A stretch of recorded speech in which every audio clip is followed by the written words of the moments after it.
No idea with it. Alright. The rulers. Did the square in Photoshop or clip, but that's okay.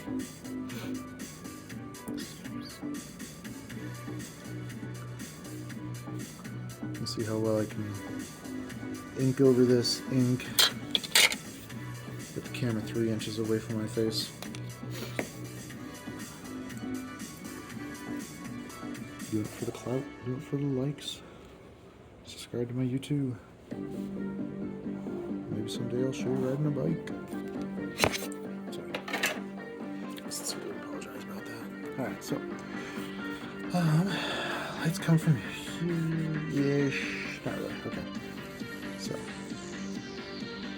just work on some lines.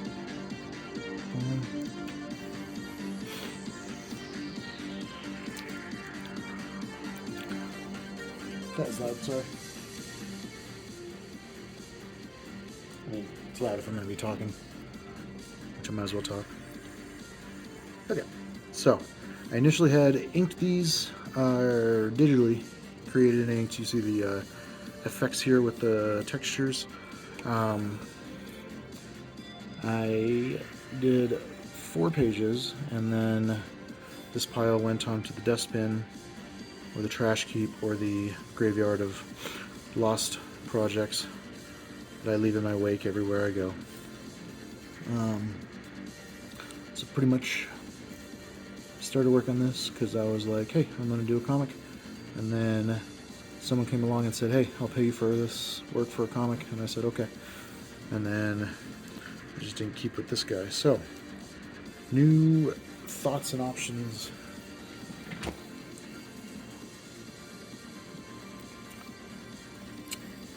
Heck, I might as well just show. So I'm going to try to do this one. Will be either a 2-parter, or maybe I'll just do one very long book. I have scripted out 3 issues. I have a rough script for all 4 issues, but then I have thumbnails out for the first like 2 books, and then the 3rd book has the first half of it thumbnailed out, which I did just with a very, very rough concept and script. I've gone full script, I've gone no script, I just can't really find a way that works super well for me right now. So I'm kind of doing a hybrid method. So my actual script for this page, I don't have it right now, but probably just says main character, Cole, that's her, walks through the burnt forest. So this story, I'll just tell everybody everything as I go along. This story is kind of a mix between The Dark Tower, which was the kind of original inspiration for it, and then if you want to think about it, see this robot fella here, kind of Horizon Zero Dawn kind of thing. So it's going to explore a lot of artificial intelligence thought, along the lines reading like Nick Bostrom, David Deutsch's Beginning of Infinity, probably the best philosophy book to come out in the last couple hundred years, or at least since Camus. And then a lot of inspiration from this project and another project to do a lot of science fiction stuff for me, from YouTuber Isaac Arthur. If you have not checked out his stuff, he does probably like once a week, doing really cool either thought experiments or just analysis of sci-fi concepts and themes. So like life after the heat death of the universe, or stuff like that. But he had a series of artificial intelligence and that kind of thing. So this is going to be a post-apocalyptic, which we'll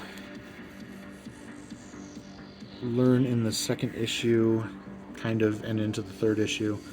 That was brought on by the Moth, which the story is called Mother Bear. I'm spelling it M-O-T-H in caps, and then E-R, and then Bear. And so The Dark Tower, Stephen King, very inspired by, is it Shardik? The big bear, the cyborg bear thing. Looking at fan art for it, just really not as robotic as I'd wanted. So I don't think I have any in the roughs here.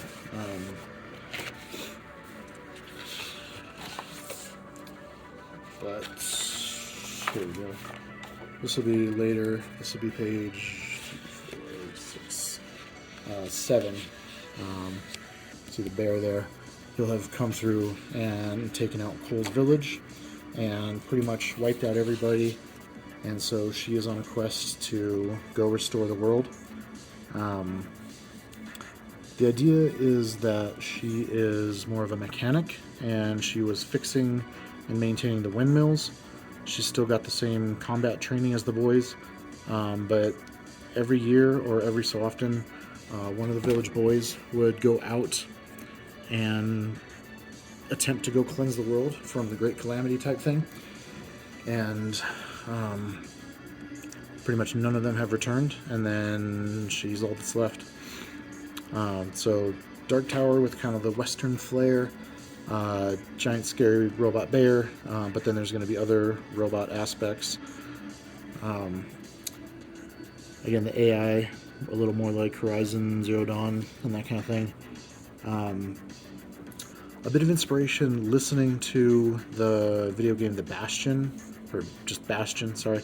Kind of a westerny soundtrack, but kind of like ethereal and really interesting in nature. A good variety of sounds on that as well to kind of inspire otherworldly type thing. And then I was actually driving through the redwoods in California, and there's a couple of them that were just completely burnt out. And so that's kind of the setting for the first bit, is that she's walking through the burnt out forest, and that's where she's going to meet her first friend, or her only ally for the trip. So I'll probably give more details as I go, as I draw stuff. I'm going to try to document a little more, just so I get some content. If you do like me yakking and drawing, I'm doing that all the time, so I might as well film it, and if people like it, they can subscribe, share, all that cool stuff. I appreciate likes and stuff. Apparently everybody I watch on YouTube says that's how channels grow, and that'd be cool. Trying to just remember the details. So she's gonna have a vest. The vest comes down probably, down around here. Again, I'm running with a little bit off the anatomy from a year or so ago, so I'm trying to fix a couple things here and there, but like this eye probably comes down a little too far in, but I'll tweak that in Photoshop. And try to do a lot of the effects and stuff traditionally as well, though. I've never really done much splatter, which will eventually be part of the pieces on this. I'm not a big crosshatcher for comics. Usually you'll just have the one lines. I like to fade with the one lines. I'm gonna do a little bit in here just to kind of hit that mid-tone. I feel like for the most part you can usually get what you need. I really wish I hadn't gone so far in with that. The design still looks pretty solid. I debated her losing her hat or getting rid of it on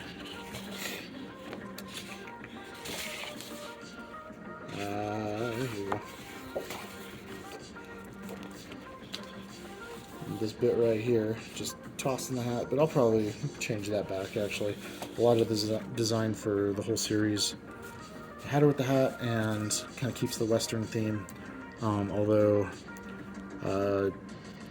like the character design without the hat a little more, but that's alright. I figure if she's on an adventure and journey, she'd normally have it on. Yeah.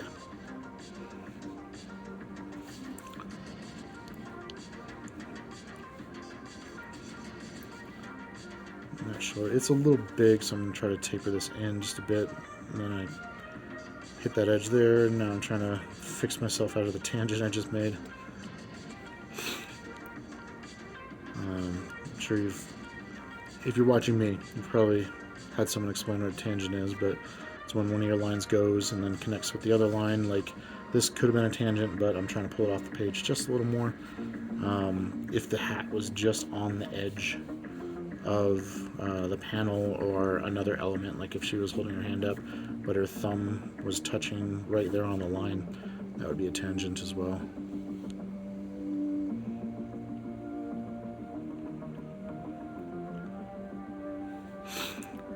Unintentionally, kind of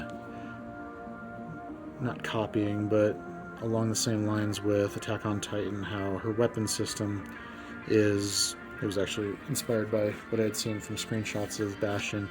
So she is primarily going to have just a knife that has a launcher and will return and can carry her weight. So kind of like the swords on Attack on Titan, but smaller little retractable piece that's hooked to her belt. And then having that as a tool that all the boys had, but all the boys also had a pistol, and so she does not have a pistol. She was wandering the wastes without it, fighting robot monsters and getting into trouble.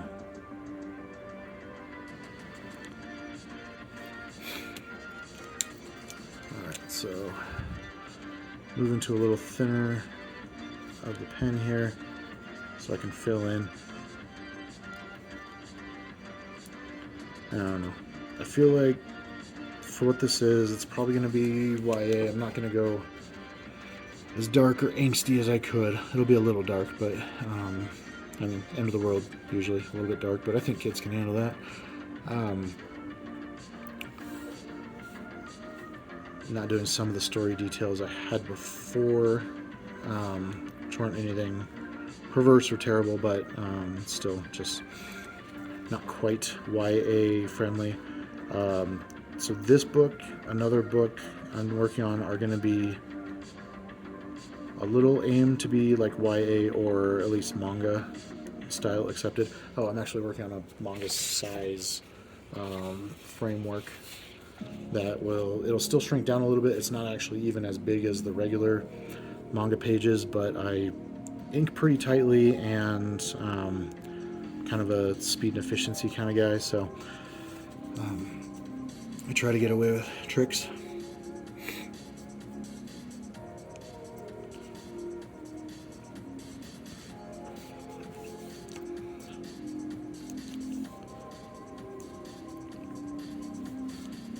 I don't know what that was.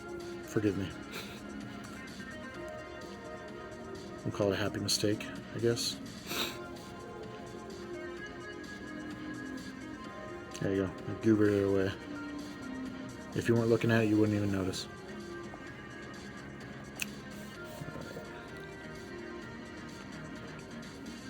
And so the environment is kind of radioactive, but she has to go through it regardless. At the end of the first book, she will actually get out of the forest and move to the next stage. And then second and third book are kind of the moving in tradition, and then, transition. And then the fourth book, as I have it scripted out now, will be her confronting the big bad of my story here, the Moth.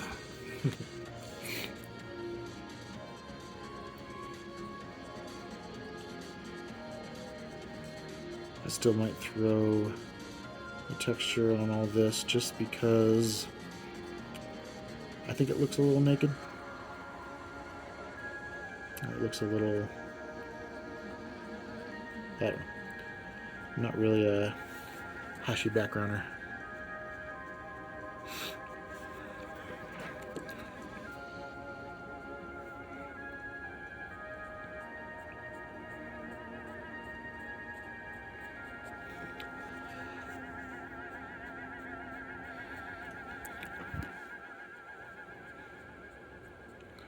Yeah, I don't know. Not a huge fan of that, but again, actually, just the reason I'm doing the inks again on these pages, like these pages are they'd probably be fine to go on their own, but I do want to have the whole project be done with the traditional inks and style to have a physical piece to show for it. Got a lot of people, a couple of the companies I'm working with who solely work digital, and I mean they make great pieces and you can always do prints of your pieces, but the original tangible piece of art is where I started, and if I can do that for the rest of my life, I will.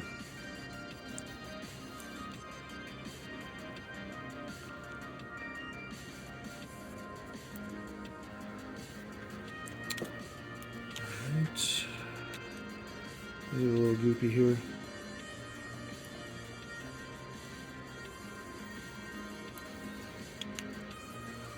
I'm trying to do my hatching along the lines most of the time.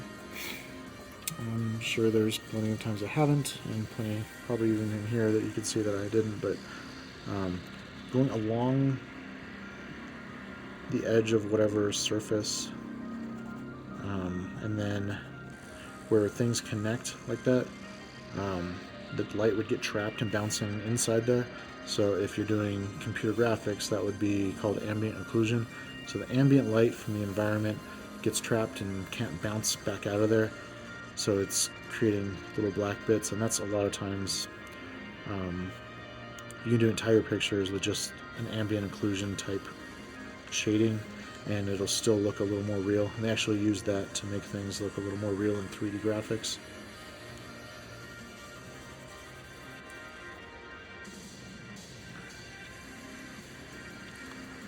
It's just stuff to think about if you are rendering, pencil, ink, or whatever you're doing. Or if you just like stuff.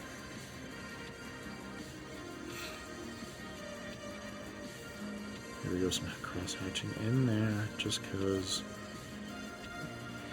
hitting that mid-tone. One thing,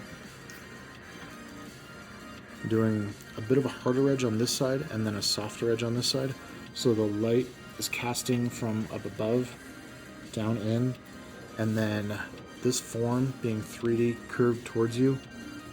My hand is huge when I do that. If you look at the pen, if I didn't have a circular light here, so the main light casting on one side will then fall to the edge, and then this side will have the harder. I have a better demonstration of that in a couple other videos, and I can definitely do that one better as well. Just always going to get my chonko fingers involved. Alright, not doing too much on the face, I'm probably done on that, and it's probably already a little more over-rendered than I planned, so there we go. One panel. Like and subscribe.